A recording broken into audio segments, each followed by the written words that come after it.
মার্কিন president Donald ট্রাম্পের গাজা দখলের পরিকল্পনা ঠেকিয়ে দিতেই আরব নেতারা জড়ো হয়েছেন।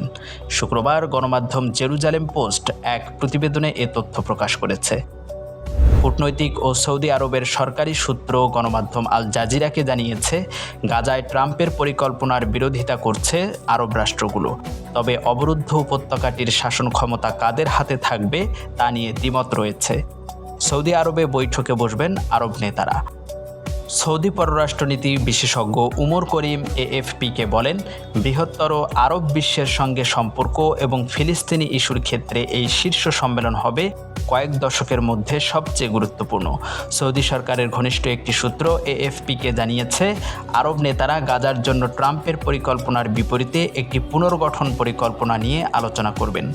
বৈঠকে সৌদি আরব, মিশর, সংযুক্ত আরব আমিরাত, কাতার এবং জর্ডানের অংশগ্রহণের পরিকল্পনা ছিল।